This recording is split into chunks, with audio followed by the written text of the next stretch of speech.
I am here today with Richard Lin. We're going to talk a little bit about allogenic stem cell transplants and a summary of what Dr. Lin was talking about at ASCO this year.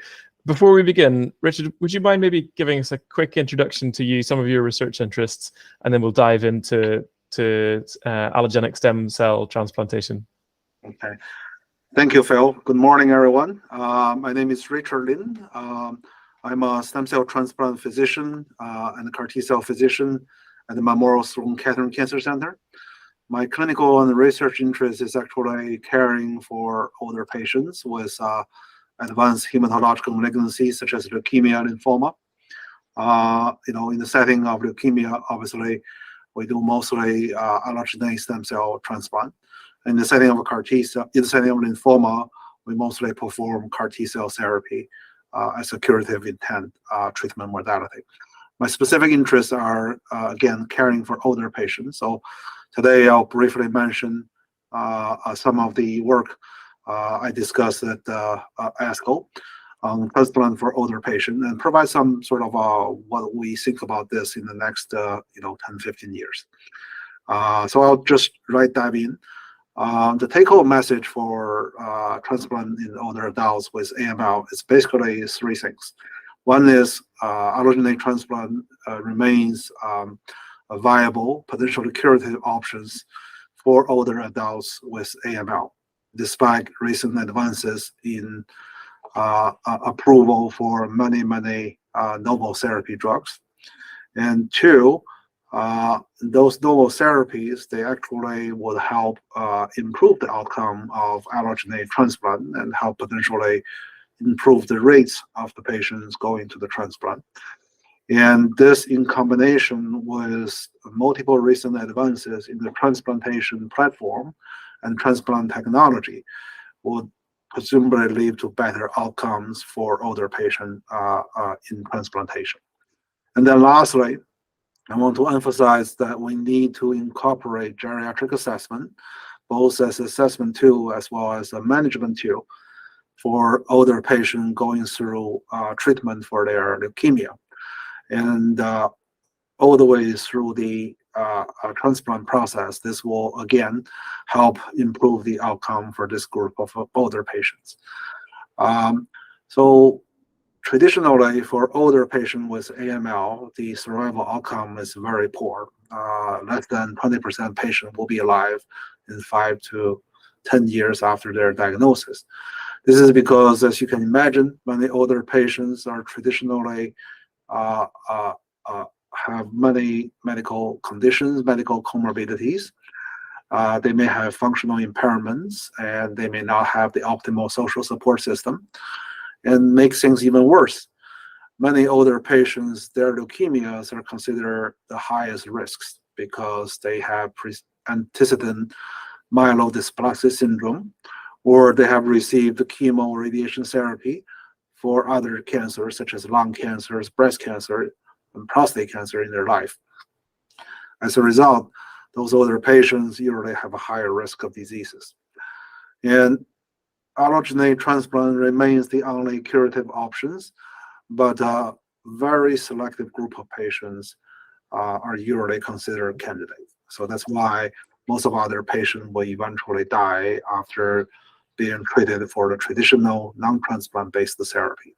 We have a lot of data actually in the recent years suggesting that transplant approach is still superior than non-transplant approach for this population patient if they were able to get to the transplant.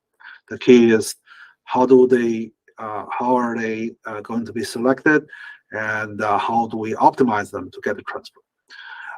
So the first key is to make their treatment, the initial treatment, much more tolerable, have less side effects, so they can in good shape to actually be considered a transplant candidate. And the way to do this is that to harvest the powers of the newly approved medications. I'll give you some examples of newly approved medication that include venetoclax, including all the IDH inhibitors, and also novel drugs that target different pathways, such as menin pathways, or sonic heat shock pathways. So those inhibitors, those novel therapies, most of them are oral treatment, and some of them are IV infusions, but they generally have much less toxicity than compared to the traditional 7+3 regimen. So as a result, the patients, they have more patients into complete response after treatment, but also once they complete induction therapy, they're in much better shape physiologically compared to the patient traditionally received 7+3 or intensive induction therapy. So I think this is going to be a big advantage going forward. And the second big advantage is that the transplant platforms has improved significantly over the last 2 decades. The transplant technology has a lot of major advances. The conditioning regimens are now less toxic, has more better anti-leukemia effects. We now have much better choices for donors because of the development post-transplant Cytoxin. As a result, those patients who traditionally only have mismatched donors can now safely undergo allogeneic transplantation, which similar outcomes compared to traditionally well-matched donors. So this is basically allows us to cross HLA barriers to offer pretty much everyone a donor who's in need. And then lastly, we have now better strategies to manage transplant-related complications, such as CME reactivation. We have better drugs to treat it, to prevent it. And we also have better drugs to prevent and treat graft versus host disease, both acute and chronic, which are considered the most traditionally most difficult complications facing patient considering transplantation. So all those advantages has led to unprecedented improved outcome for older patients undergoing allogeneic transplantation. So as you can imagine, you have a better induction regimen, you have a better transplant platform. So now you're making this potential curative treatment modality much more palpable to patients and to the clinicians. And then lastly, I want to discuss the role of geriatric assessment. So the geriatric assessment is a potential tool, a comprehensive assessment tool that examine older person's physical, cognitive, psychosocial, nutritional, and medication status to identify the vulnerabilities and impairment of older person's overall health, and most importantly, to design strategies to remedial deficit and to optimize older person's outcomes prior to any therapy, including allogeneic stem cell transplant. So there's a lot of evidence in recent years that geriatric assessment can help patients with AML through the induction therapy and through the transplant. And the key is to incorporate that through the treatment continuum from the beginning all the way to the transplant. This would allow further optimization of the older candidates so they can improve their outcomes after transplant and as well as their quality of life. So in summary, because of those 3 major advances, again, improvement in conditioning, improvement in the induction therapy for AML with the novel therapies, and improvement in the transplant platform and transplant technologies. And finally, use of geriatric assessment to help optimize older patients' status. And all those things combined together makes the future of allogeneic transplant for older patients with AML very promising. I anticipate in the next 10 to 15 years, the allogeneic transplant will remain a very viable option for older patients with leukemia and with the goal of achieving cure.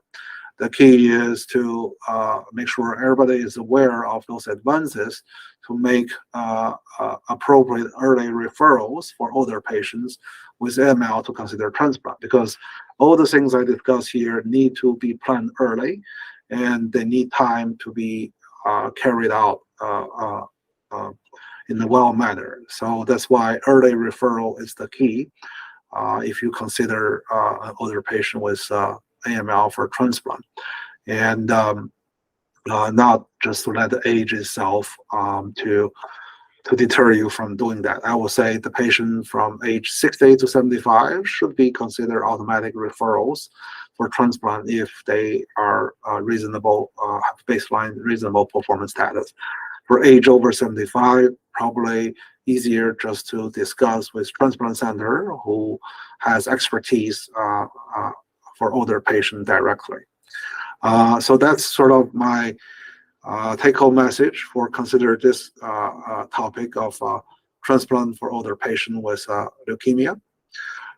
Maybe in 1 minute, I want to briefly mention an important studies from the ASCO. This time is on CAR T-cell therapy for patient with aggressive primary refractory or early relapsed diffuse large B-cell lymphoma. This is a commercial product with Axicell that's improved worldwide. And this study is basically a long-term follow-up of the initial ZUMA-7 study, which look at the compare of CAR T cells with traditional salvage chemotherapy followed by autologous stem cell transplant.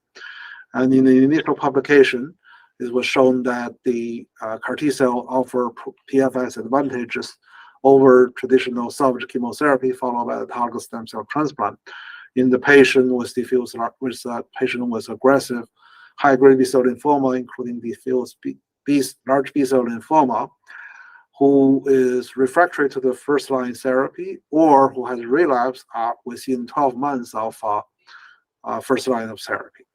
And the current study presented is the long-term survival follow-ups of this study, and basically show that a median follow-up of close to 4 years, and the CAR T cells, Axicell as the second-line treatment for patients with early relapse refractory large B-cell lymphoma, result in significantly longer overall survival than the traditional standard of care with high-dose chemotherapy and autologous stem cell transplant.